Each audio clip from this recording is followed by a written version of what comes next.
بت پرستی کی ابتدا کیسے ہوئی؟ جناب حضرت آدم علیہ السلام نے، آپ کے اور درمیان میں 1000 سال کا وقفہ ہے۔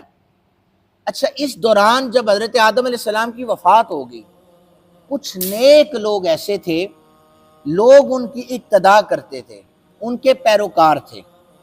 جب وہ نیک لوگ فوت ہو گئے تو ان کے ماننے والوں نے کہا کہ اگر ہم ان لوگوں کی تصویریں بنا لیں اور تصویریں بنا کر پھر ان کی اللہ کی عبادت کریں گے، یعنی ان نیک لوگوں کو ہم دیکھیں گے تو ہم کہیں گے کہ یہ ان کی تصویریں موجود ہیں، کہیں ہمیں ڈانٹے نہ، اتباع ہو جائے گی، ڈر اور خوف ہوگا۔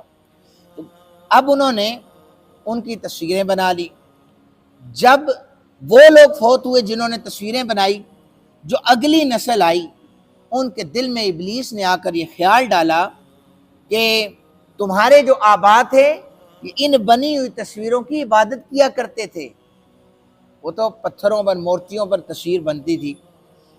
تو اب یہ جب شیطان نے انہیں کہا کہ جب ان تصویروں کی، یہ جو تمہارے آبا تھے ان کی عبادت کرتے تھے، جب ان کے صدقے سے مانگتے تھے تو ان تصویروں کی وجہ سے اللہ بارش برساتا تھا۔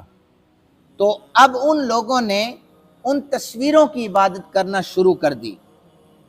اس میں ایک آیہ مبارکہ بھی موجود ہے، سورہ نو میں ہے، وَدًّا وَلَا سَوَاعَ وَلَا یغوث وَیعوق وَنَسْرَ۔ یہ نام ہے، ود، یغوث، یعوق، سواع اور نصر، یہ حضرت آدم علیہ السلام کے اولاد میں سے ہیں۔ ان لوگوں کی تصویریں بنا کر ان لوگوں نے رکھی ہوئی تھی صرف خوف کے لیے، لیکن شیطان نے بتایا کہ ان کی عبادت کی جاتی ہے۔ ایک اور روایت موجود ہے، کہتے ہیں ود نامی جو شخص تھا نا حضرت آدم علیہ السلام کی اولاد سے، یہ بڑا نیک بندہ تھا۔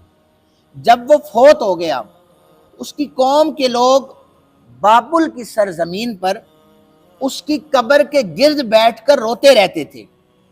ابلیس نے جب ان کی آہ و بکا دیکھی تو اس نے ایک انسان کی صورت اختیار کی اور آ کر کے کہنے لگا، میں نے تمہارے رونے کو دیکھا ہے، بڑا تمہیں اس کا دکھ ہے، تکلیف ہے، تمہارا کیا خیال ہے اس یہ جو ود نام ہے، مرا ہے جو، تو اس کی تصویر بنا کر تمہارے سامنے نہ رکھ دوں، تم اپنی مجالس میں اس کی تصویر رکھا کرو اور اللہ کی عبادت کیا کرو۔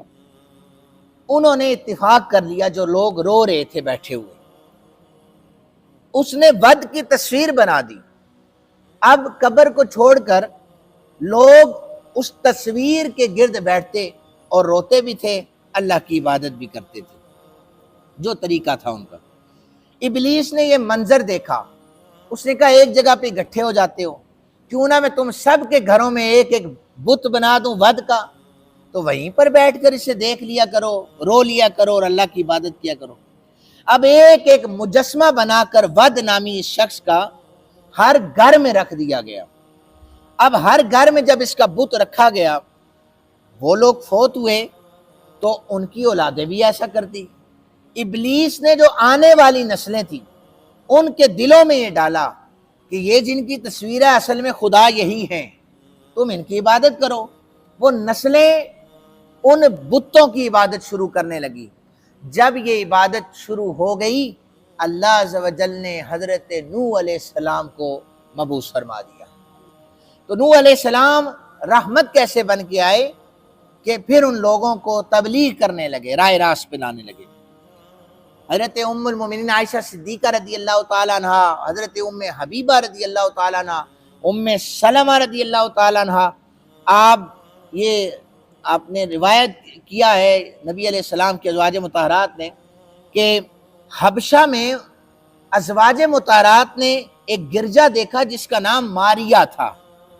انہوں نے اس کی خوبصورتی اور اس میں رکھی ہوئی تصاویر کا ذکر نبی علیہ السلام کی بارگاہ میں کیا، تو نبی علیہ السلام نے فرمایا یہ وہ لوگ ہیں، ان میں سے کوئی نیک شخص مر جاتا تو وہ اس کی قبر کو سجدہ گاہ بنا لیا کرتے تھے اور یہ تصویریں وہاں پر رکھا کرتے تھے۔ وہ جو لوگ ان کی عبادت کرتے تھے، یہ اللہ کی مخلوق میں سب سے بدترین مخلوق ہے۔